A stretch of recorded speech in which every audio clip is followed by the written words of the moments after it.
Ces vidéos sont des récapitulatifs de concepts, informations ou anecdotes publiés dans des précédentes vidéos.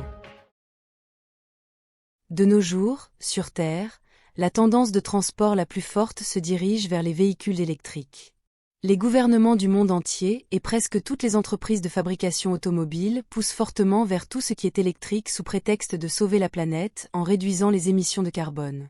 Avec cela, en utilisant le concept de respect et de conservation de la nature que personne ne peut nier être une bonne chose, comme excuse de manipulation pour diaboliser tous les moteurs à combustion interne, et finir par accepter tout ce qui est électrique. Bien que cela semble très bien au début, il y a de nombreux problèmes ici. Il n'y aurait rien de fondamentalement mal avec les véhicules électriques en particulier, sauf pour un défaut fatal qu'ils ont tous sur Terre, leur batterie. Je suis très contre l'utilisation de véhicules électriques sur la planète Terre, non pas à cause d'eux en particulier, mais à cause de ce pourquoi ils sont vraiment utilisés. La cabale et les gouvernements qu'elle contrôle poussent les véhicules électriques pour éliminer les moteurs à combustion interne, mais pas pour des raisons écologiques, c'est seulement une excuse. La raison est que seules quelques personnes pourront en posséder un, laissant le reste de la population dépendre des transports en commun, car ils ne pourront tout simplement pas se permettre un véhicule électrique en raison de leur coût élevé.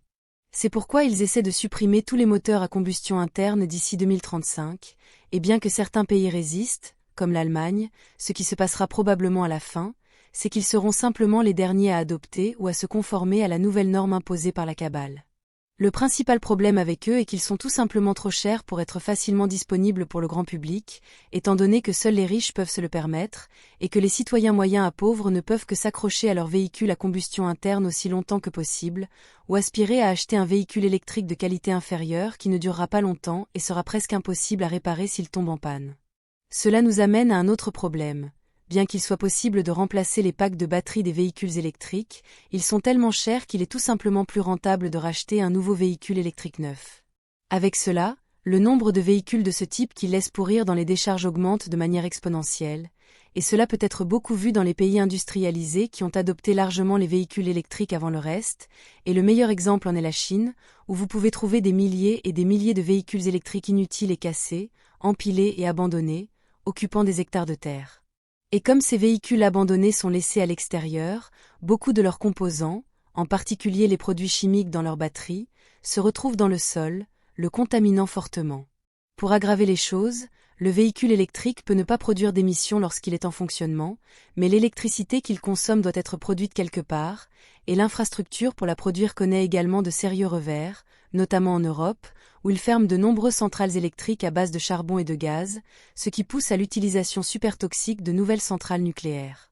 Bien que nous sachions qu'ils ne produisent pas vraiment toute l'énergie qu'ils sont censés produire, car elles sont des centrales de terraformation et ne produisent qu'une petite partie de l'électricité lorsqu'elles sont en mode repos, lorsqu'elles ne terraforment pas. Cela limite la quantité d'électricité disponible pour le grand public, car d'autres sources de génération d'énergie dite alternative, telles que l'éolien ou l'énergie solaire, produisent une très petite quantité d'électricité, qui est de loin insuffisante pour répondre à la demande réelle, et est également fortement non rentable, les laissant comme une autre excuse pour pousser des agendas.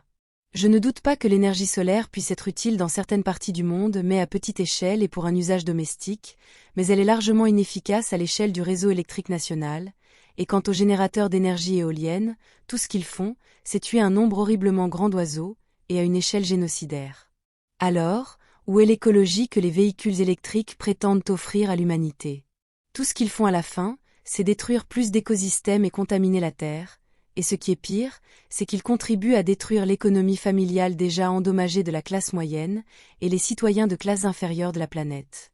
Et il y a la promesse que les fabricants de voitures électriques disent à tout le monde, que le coût des véhicules électriques va bientôt baisser, devenant abordable pour tous. C'est simplement impossible en raison des coûts de fabrication extrêmement élevés de tous les véhicules électriques, surtout parce qu'ils dépendent de l'extraction de lithium qui devient de plus en plus coûteuse alors que le métal est de plus en plus difficile à trouver.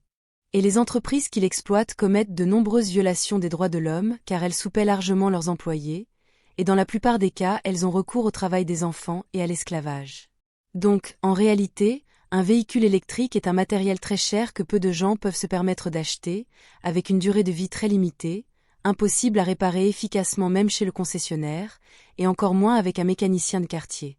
Car comme l'ont signalé les mécaniciens indépendants, ces véhicules dépendent non seulement de logiciels de diagnostic spécialisés et extrêmement coûteux, ainsi que d'équipements spéciaux, mais ils ont aussi la tendance horrible à électrocuter les mécaniciens qui travaillent dessus. Ensuite, nous pouvons trouver un autre problème. Vous ne pouvez pas simplement brancher votre véhicule électrique dans une prise de courant domestique car il n'est tout simplement pas compatible, parce qu'ils ont besoin de beaucoup plus de puissance pour être chargés. Donc ils finissent par avoir besoin d'installations spéciales de recharge électrique, et cette infrastructure est coûteuse à installer même pour les gouvernements ou les entreprises laissant peu de stations de recharge disponibles pour les véhicules électriques, en fonction de l'endroit où ils se trouvent sur Terre.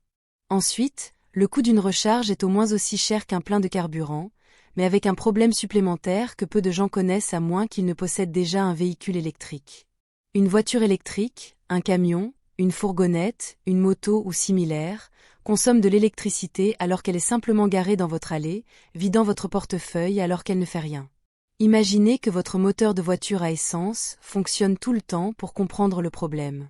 Et un autre problème important est que les batteries sont très lourdes, donc une voiture électrique moyenne sera jusqu'à 30% plus lourde qu'une voiture à essence, ce qui fait que lors d'un accident de voiture, l'impact est beaucoup plus fort, et donc la létalité de l'accident est augmentée.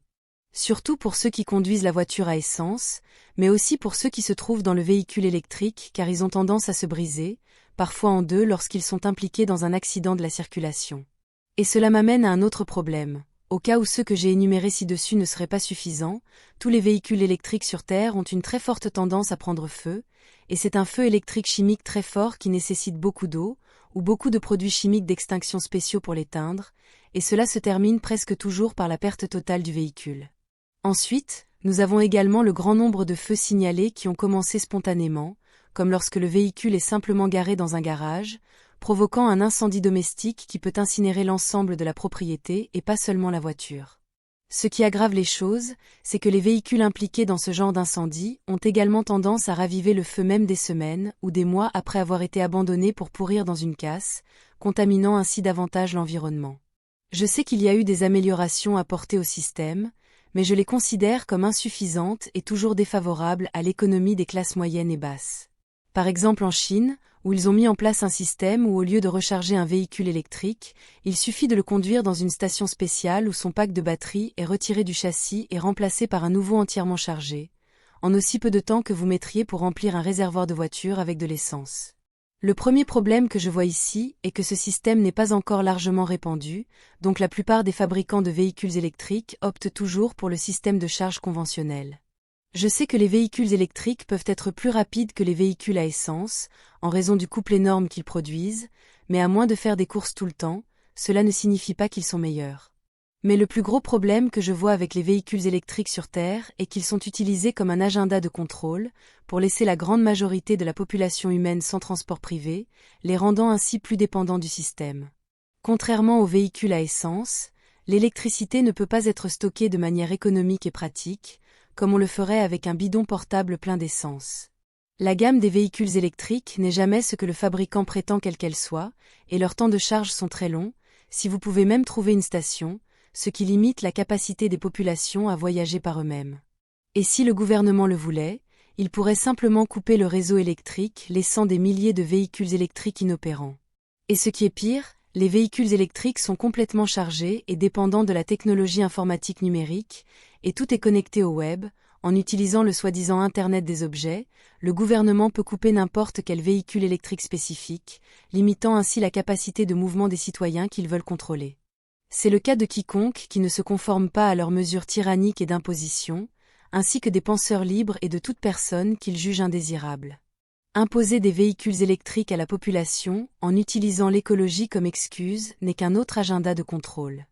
Un autre point est que de nombreux prétendus experts sur Terre affirment que même les meilleurs véhicules électriques ne durent qu'un tiers du kilométrage total qu'une voiture à combustion interne peut parcourir avant d'atteindre la fin de sa durée de vie. Tous les moteurs ne sont pas un problème pour la Terre, les véhicules électriques sont bien plus dangereux et causent beaucoup plus de dommages à la planète. Les soi-disant combustibles fossiles ne sont pas du tout fossiles, le pétrole ou le brut est un minéral produit dans la croûte terrestre et il se renouvelle tout le temps.